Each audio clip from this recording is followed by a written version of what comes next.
What's up, guys? We are back with another episode, but this one has a little twist. As you can see, I have a lovely guest next to me. Introduce yourself. Hey, what's up, everybody? I'm your boy, JuJu Smith-Schuster. You know the vibes. That is right, guys. We have the JuJu Smith-Schuster on the podcast. This is my first guest. A little nervous. You guys know the beat. You guys know the vibe. But we're just going to jump right into it. This is just going to be really casual about you. I have a bazillion questions. And they're just, all the boys, I mean, the audience is mainly guys. They just want to know all about JuJu. That's what we should name the title of this. All about JuJu. All right, let's hop right into it. So the first question is, when did you start getting into football and really loving the sport? Honestly, when I started playing football, I was about 5 years old. Oh, wow. 4 or 5 years old. And, I mean, it was just me just running around the house, throwing the football around, playing. And then I started like, playing flag football around 5. Mm-hmm. I would say I started loving it. I loved it because I was in middle school. We put on pads, right? Yeah. I loved it because I was able to like hit kids and not get in trouble for it.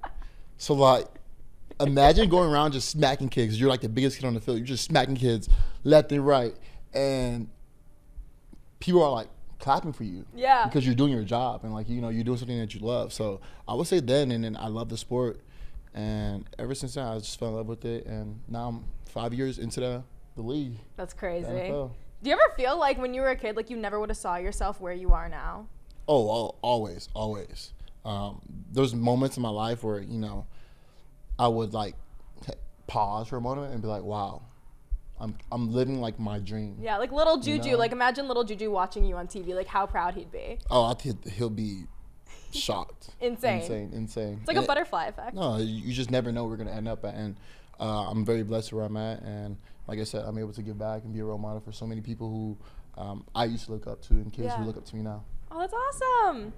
So, did you love any other sports as much as football, or was it always football? I'm going to be honest. So I ran track. I didn't love track. I hated track, but I did it because I wanted to, get faster, obviously. Yeah. And then I also played rugby for 6 years. Are you serious? Do people know that? Or Not a lot of people know that. Oh my gosh. So he was a rugby star and a track star over here. You guys, that's insane. We got a multi-sport athlete.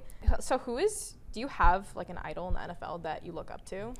I wouldn't say I have an idol. I would say that I did look up to an NFL player growing up, and that would be Reggie Bush. Really? Yeah, so obviously being in LA, born and raised in LA, Reggie Bush was like, we didn't have NFL teams, so like USC and UCLA was like the best two teams, professional team that we had. Mm-hmm. And Reggie Bush was like everything. So was that like through your college years, like you still, like he was your idol? Yeah, kind of? even now. Like, really? Yeah, because he changed my whole life. The reason why I went to USC. No way. And he also dated Kim Kardashian, so I was like a plus. It's lit. No, that's always the vibe. Wait, but like you said college, like what was college life like for you? Was it focused mainly on football, or like did you have a close circle of friends? Like what was your daily life like there? Oh, it was so much fun. Really? Yeah, I loved it because I was so quiet into myself. Mm-hmm. And when I got to college, I was like, okay, now I'm going to college with my cousins. So people don't know this. I'm half Samoan. Really? Yeah, so I have 5 sisters, 2 brothers. So I come from a big family. Mm-hmm. And my cousins play football too, same age. So we decided to all go to college together. So it's like 4 of us. We all decided to live together. We all decided to play together. It's like Full House, but college version. Yes. And it was so much fun. So were you always hanging with them, or you had like your group of people going out? Or? I was always hanging with them, and we always went out together. But I would say that like when it came to like football stuff and like football events, like obviously like my teammates and everyone around, the quarterback, the receivers, the defensive players, and I would say my best time in college would probably have to be my freshman year. Really? Why is that? Because like as a freshman, like you just don't. You're just a freshman. It's like a whole new world. Do you remember your freshman like I'm a college? junior. Do you remember like your freshman year? Oh, it was the best. It's like a whole open world. The world's like a zoo, and like the best memories come from freshman year. Yeah. So when I went to college, I was 17 years old. My mom and dad like lived down the street. They're like 30 minutes away, but still, I was like 17, like with no rules. Yeah. No like curfew to go to bed. Only thing that sucks is like I had to learn how to do laundry. The dishes, fold clothes. You didn't prepare yourself before you went? You're like, you just like put yourself out there and you're like, this is it. Yeah, I didn't really work out like that. Yeah. That's awesome. And then, so post-college, all that, it was great. how was your experience going into the NFL draft? Like, did you feel like you knew nothing, or were you fully prepared for all this? Did not know anything. I was just 20 years old. I wanted to like live my dream, and I had the opportunity to. And you put in a ballot to see where you're gonna get drafted at. Okay. And I put my ballot in, and it said, second, third round, late second round, early third round. And I was like, you never know. So I put it in, and that's what I got. And I came back, and I was like, no, I'm gonna work hard. I'm gonna get drafted. And it's so hard. Like, people don't understand. Like, there's millions of football players that are in high school right now, and when you get to college, there's only hundreds of thousands of players. Yeah. And when you get to the league, it's like 53-man rosters. So you're looking at a couple hundred players. And like what I do for a living is like, it's just blessed. I'm blessed to have the opportunity to get drafted. And I got drafted like second round, which, like I said, like I'm so grateful. Yeah. And it's so much fun. So do you know it's coming, or you just find out then and You don't know it's coming. You just find out like the day of, like live television, live TV. Yeah. And it's like, hey, okay, boom. Oh my gosh. So like I'm into more NBA, so I don't really know too much. I don't know if it's as similar to the NFL drafts, but as a kid growing up, you're watching football. Like, did you have a dream team to play for as a kid that like you kind of were hoping for, or was anything fine for you?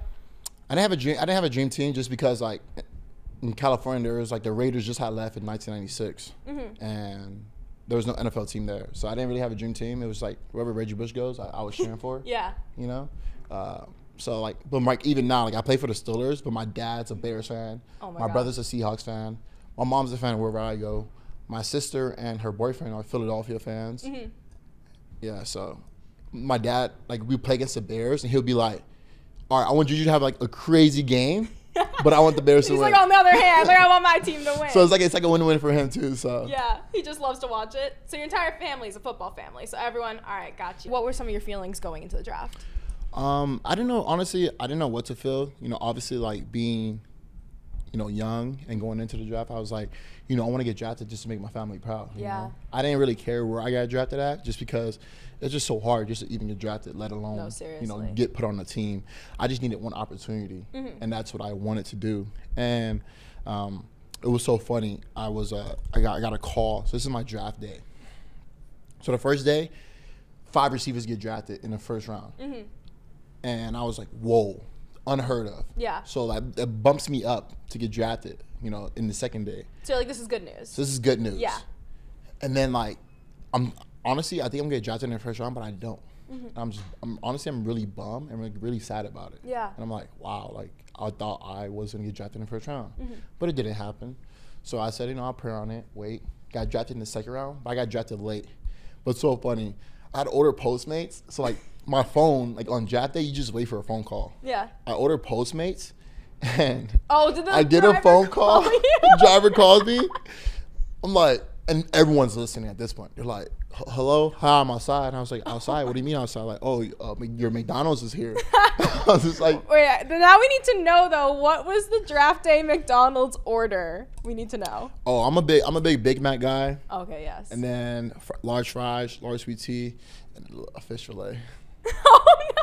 So a lot of people were like hitting this. Fish fillet? That's all right. We're not judging. We're not judging. I tried the McRib, so I mean. So then I got the phone call from Mike Tomlin. And Mike Tomlin's like, "Hey, you're gonna be Pittsburgh Steelers," and ever since then, like my heart dropped, and like it was just a big relief. It was like that was your window of opportunity, and you walked right through. Yeah, and like with basketball, I feel like with basketball, like you already know you already know where you're going. Yeah, pretty much. Like if you're a top 10 player and like or top 5 at least, you're slotted and you know where you're gonna go. Unless like they do like a trade, but that that's more kind of in the later rounds. Usually people do that.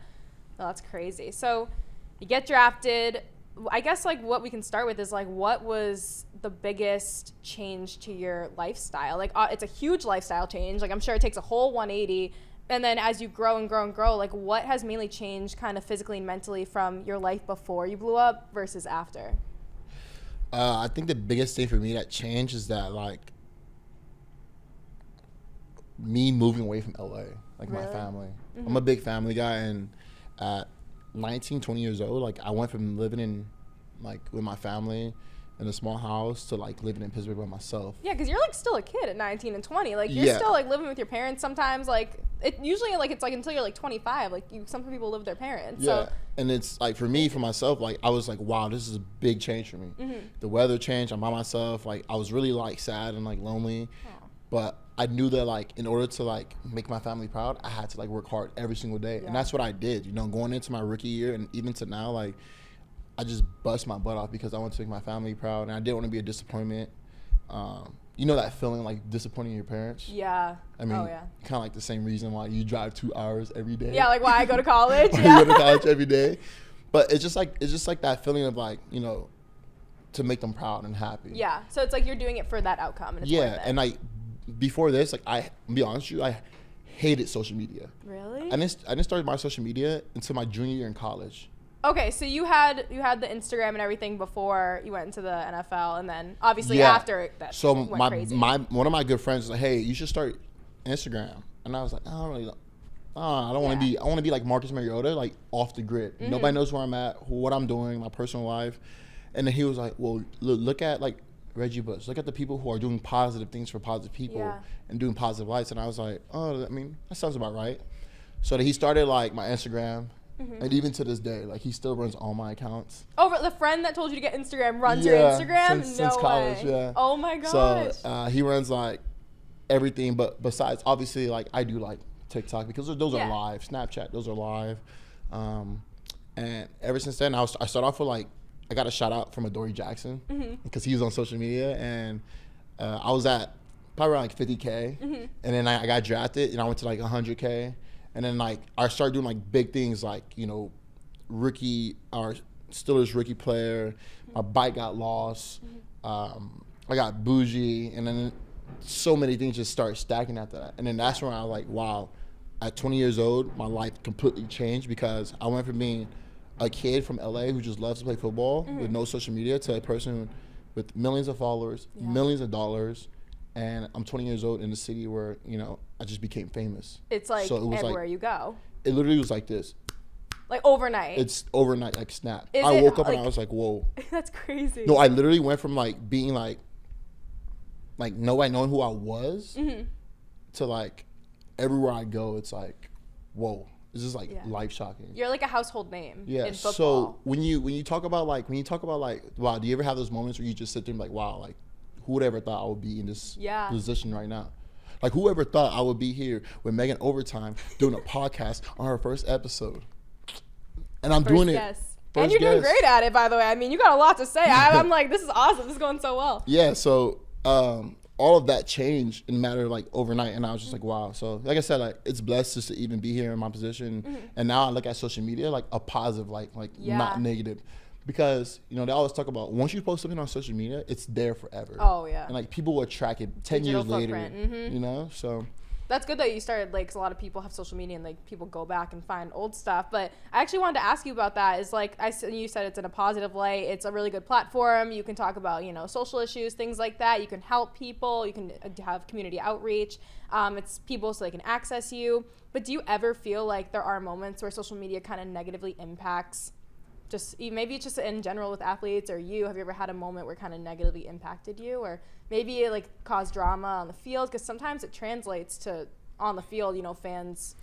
Yeah, I mean, obviously, you know, there's an elephant in the room. Let's just talk about it. TikTok, dancing on logos. Exactly. Like, who would have ever thought that like me doing dances on logos would be like the biggest talk in sports at some point in time last year? You know? It caused like little controversy. So it caused like so much controversy, and like for me it was like, you know, I'm doing my dances because I just love to have fun and do TikToks, you know? Yeah. But at the same time, if I'm performing on the field and doing my job to the best of my ability, why get mad at me? Yeah, it's like people connected to and like I always say, like people don't really know or understand like the whole social media and like, you know, thing and everything. And for myself, like that was like the only thing heat I got back. Yeah. You know, from like, you know, the negativities, like he needs to stop doing TikTok dances, just focus on football. And it's like, well, I am focusing on football. Exactly. I'm doing what I'm supposed to do. You know, obviously we're not winning games, but is it really just my fault? I think it's, you know, it takes all 11 men to do the job. But like I said, like that's like the only thing. But anything that's negativity, comments or anything, I don't ever let that get to me. Good. I can. It's just a troll on a keyboard. It's a troll on a keyboard, Yeah. and like these are people who just don't have nothing to do, and they literally their thumbs just type away just because. Oh yeah, and usually they have like a private profile, like where you can't access Yeah. them. But it's funny you say that because I like talked about this in a previous podcast how social media is so black and white, and no one sees the gray area. Like they see maybe 5%. So you dancing on a logo for 5 minutes, people like get back to football, but it's like. You're not just doing that every day. Yeah. You're not just scrolling through the For You page every day. I will understand if I was dancing on logos and not doing my job. Exactly. Then I'm like, okay, Yeah. let me stop this.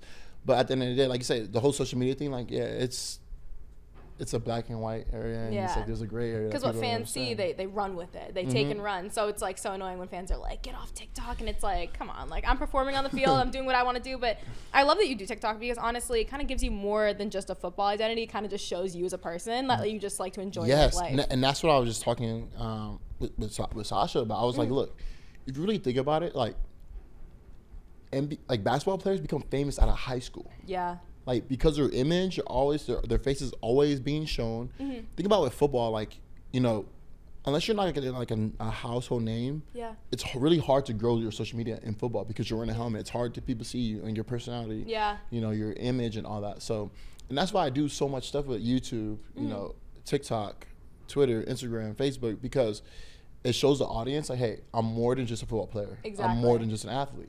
Like. This is who I am. Yeah, like you had a life before, you have a life now, and like no matter the performance on the field, like you have a platform. People want to get to know you, not just the JuJu Smith-Schuster. Ever since then, like I've been an advocate for pushing like, hey, positive vibes on TikTok. That's awesome. I love that. Media, just social media in general, and that's how life is. No, I see you have fun with that. Like I love watching your TikToks and all that. It's actually like how like I knew about you before, but like that's how I really started like watching you and stuff like that. Is because I found you on TikTok like a year ago. But speaking of social media blowing up, how has I guess it really affected like your relationships and friendships? You must, I assume, correct me if I'm wrong, you might have a really tight circle now that you're just so big. So what's that kind of like when it comes to your friendships, maybe your teammates? Yeah, I'm gonna tell everyone that's watching this. You're at the bottom of the pyramid, right? So you have a pyramid, and obviously like a pyramid, like you have to go like this, right? And at the top of the pyramid is you. So Megan, this is you. Yeah. So you were down here, but you worked your way up to get to here. And as a pyramid goes, it gets thinner. Oh. So like when you think about it, like you're building your pyramid. We got some visuals. And yes, the visuals. Whoa. So you're building your pyramid, and like as this pyramid is being built, you're like losing people because you have haters. Yeah. You have people who are jealous of your success. Take advantage. They take advantage of you. They feel like you owe them something. And you don't know. Yes, and you've been hurt so many times. It's like, okay, who's real and who's not real? You know? Yeah. So at the top of that pyramid is you, and like the one that you have up there with you is like your family. Yeah. Your parents, your siblings, or your close friends, or the people you work with, because those are people you trust your life with.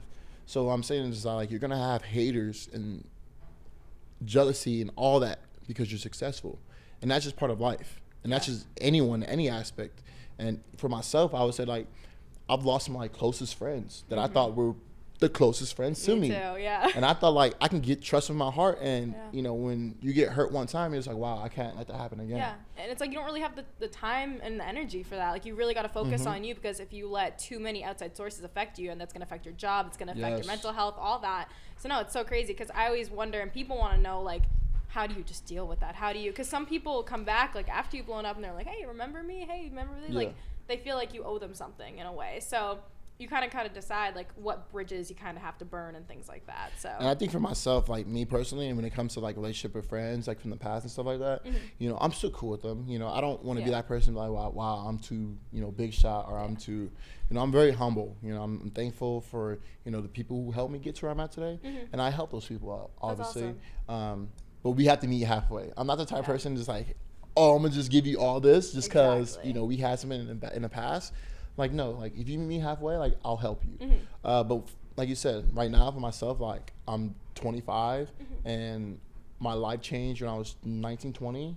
So I would say that my circle is tighter than ever. Yeah. And you got to keep it that way. You got to keep it that way. And that's just off of experience, and, you know, it's all part of life. It's a way to, like, protect yourself. And, like, with, like, friendships, like, do you feel like you have someone on your team that you're really close with that is, like, kind of a go-to person like that? For sure. I think two of my best friends are, like, the two people I can say that, like, I can go to for anything, you know? That's How about awesome. you?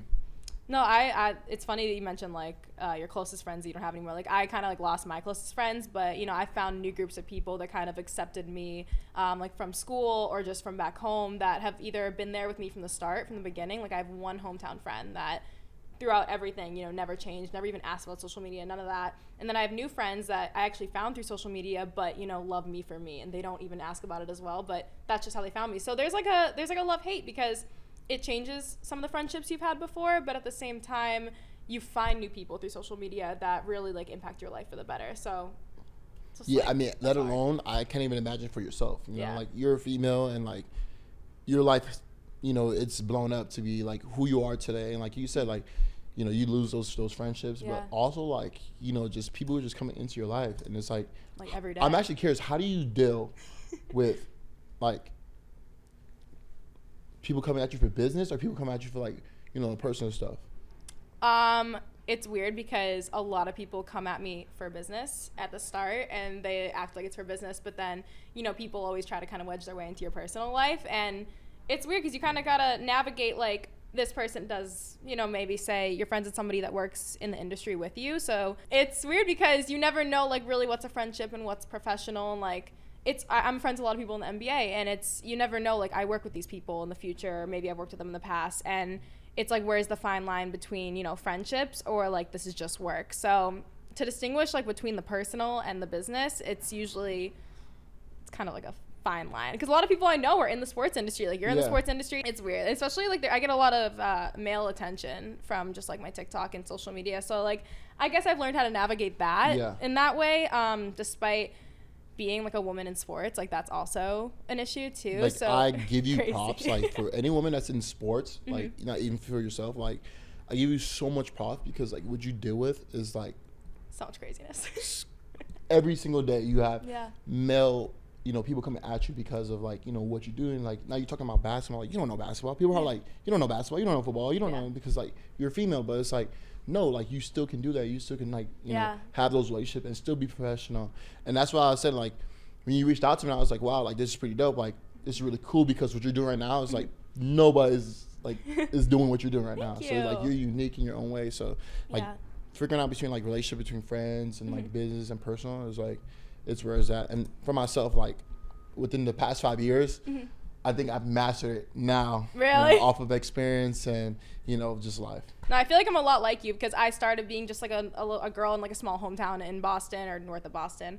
And I moved to New York City, and it's been since I'm 22 now. So it's been, like, only about 2-3 years of me being an influencer. And, like, I'm still learning every day, like, how to deal with this stuff. But it's funny you say, like, woman in sports. It's like, I've learned to play into it a little bit, because, you know, people just look at you for your look sometimes. They don't really see the real you. So that's why I started a podcast. So, like, you gotta, like, show, like, I have a personality too, and it's not just all basketball. Like, there's more to it. But it's just fun. Like, this is why, like, even like you get to talk about, like, little things that people don't know about you. Like, they love that. They eat that up.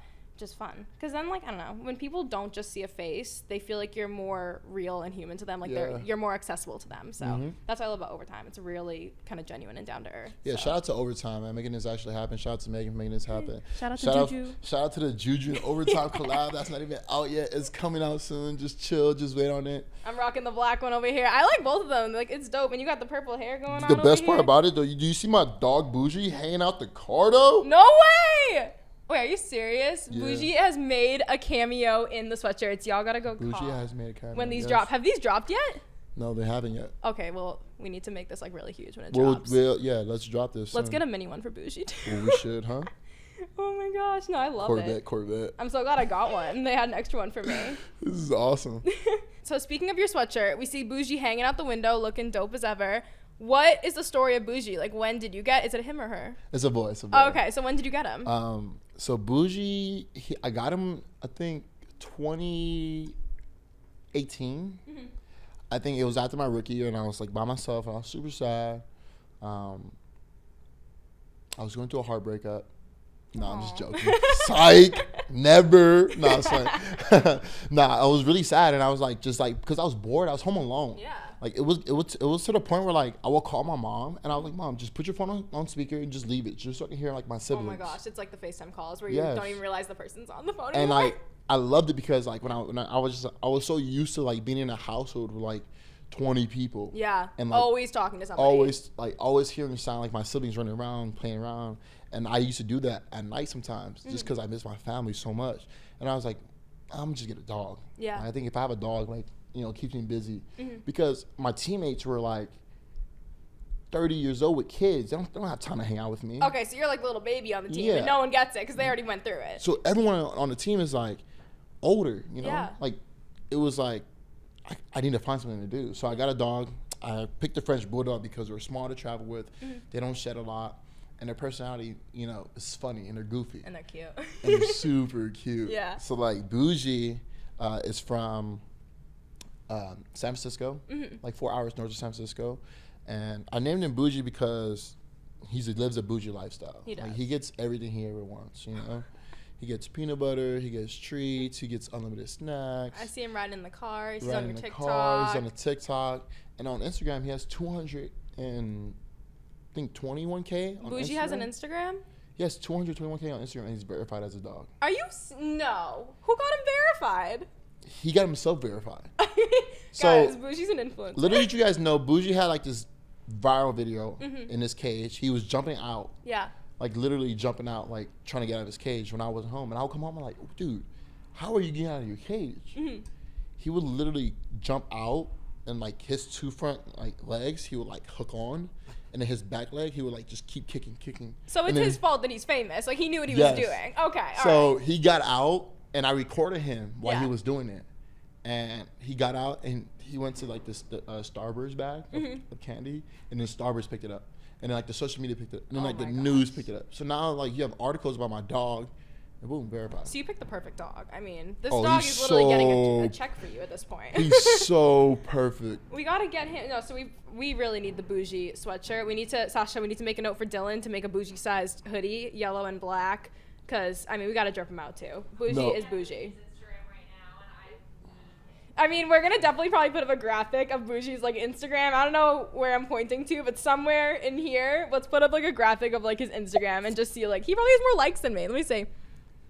Are you His serious? girlfriend, Portia. Who's Portia? Who owns Portia? These couples that live in our building. Oh my goodness. Married, wears his mask, what a king, class act king. I want to show you the video. Like the iconic video. Oh, it's viral video. We'll definitely we gotta show it up here.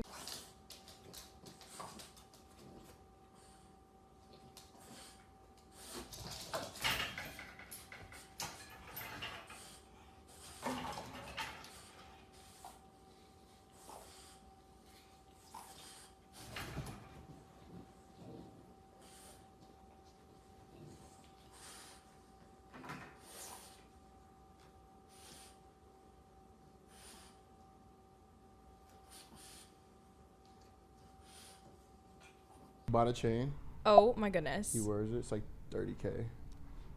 Classic 30K chain. I mean, So, like- my dog has a $12 And like for collar. myself, like that's what I wanted. I wanted the whole like I wanted Boujee to become famous because you know it's just different. It you is. know? And it's like a dog becoming famous, and you know, like Ali takes him around, and like literally people know who he is. Are you serious? Yeah, Boujee? in Pittsburgh.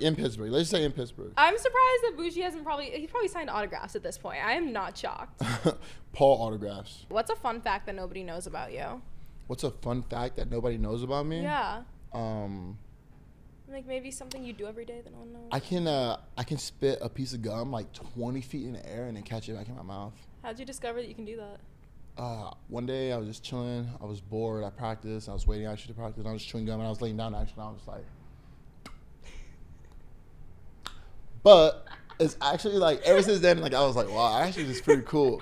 And then I also can spit it while like passing it to myself. So I'll spit it forward and I will run it and I will catch it in my mouth. So you just discovered that you're really good at kind of playing catch with yourself. Yeah, pretty much. That's impressive. I mean, we gotta get a video of that too. You should send a video of me doing Yeah, you doing you that don't have later. one? Do you have a video of yourself doing that? No, I do not. I'm like, you don't have like a Something that nobody knows about you? Do I have something that I guess I'm a really good artist. I don't know. That's kind of boring though. Oh no. I can do like backflips and stuff. Oh really? Maybe people knew that. I think when I first started with Overtime, they kept trying to have me do a backflip, grab the basketball, and then shoot it. I could do the backflip, but I can't shoot the basketball. No matter how close they put me to the hoop, it just wouldn't go in. So we kind of gave up on that idea. Wow. I was trying. Used to be a little gymnast over here, but yeah, we got some talents over here. I don't know if you have an opinion on this, but if you do, what's your opinion of Jake and Logan Paul and boxing and stuff like that? Like all these celebrities, like, would you get in the rink? Like, Jake has called me out. Mm-hmm. Would I box him? I honestly, I would. If I wasn't playing professional football, it would have to be something obviously after my career because of contract and everything. But he himself, I will give him so much props because like what he's doing right now is actually really cool. No, yeah. You know, like for him to be a YouTuber, for him to do so many different things, and for the Paul brothers to do what they're doing now, like with boxing and like selling out venues and stuff like that. That's awesome. That's like like every influencer is doing that now. And like I understand, you think like people you're always gonna have haters. It's fine. Yeah. And he's winning. Good for him. Seriously. Good for the Paul brothers. Do you think if you trained every day, you would actually have a really good shot at winning? Against him? Yeah. Honestly, I think if you give me like a year to like train, like actually to learn how to box, like every single day. Yeah, and like with him, like he's training constantly. Oh yeah.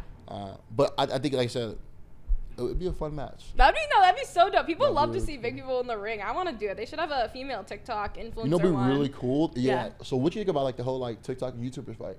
Oh my god, no, I love that. I love that. That's no, but the thing cool, is though, is I was rooting for the TikTok people, but obviously I think the YouTubers won mainly, the YouTube people. Yeah.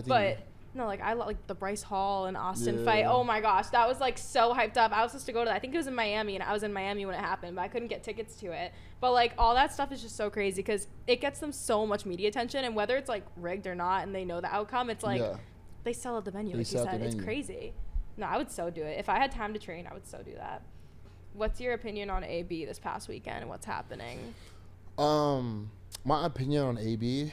It's very interesting. Just because I played with him and I was there with all that when it went down. He's such a good football player. Yeah. His work, it all speaks for himself. But I just wish he just didn't have to do all that. Yeah, like that during the game. Yeah. Yeah, like during the game. I don't know. I think he's funny, to be honest. Like him doing all that. Like I know how AB is, so like, when I see all that, I'm like, wow. Like okay, like. I'm not surprised. Do you think that's just his personality kind of shining through, or like a lot of people are like concerned, so no one really knows like what went down? Yeah. I mean, obviously people are saying like, yeah, he needs help and stuff like that. But I don't know. When I was with AB, like he was cool. Like we worked hard, and he worked hard. I love watching him practice and play. You guys worked well together? No, we did not. Oh, really? I think with him, he didn't really like. I don't know if he liked sharing the spotlight. But also like, I would say that like there was so much other stuff that was going on, like factors before I even got there.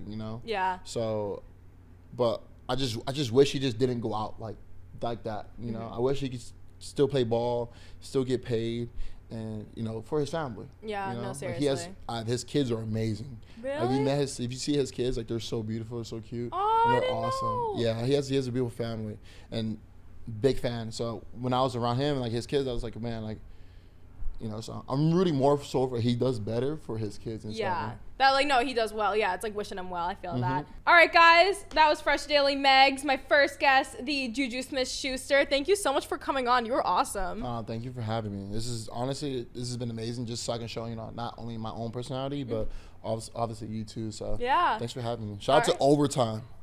Don't leave me hanging. I didn't even see that. It's all right. Did you see that? You guys see that? I didn't see your hand. I mean, it's just like when like I see. I went like this, and then you went like this. You thought I was throwing the peace sign too, probably. Oh, let's go like this. I mean, actually. I high five myself, but we're good. Oh, things down here. Do the overtime. Overtime. We out. No, ready? Let's do overtime. And then like overtime. Out. Like that? Yeah. All right, cool. That was good. I'll just do it again. All right, ready? Overtime. Out.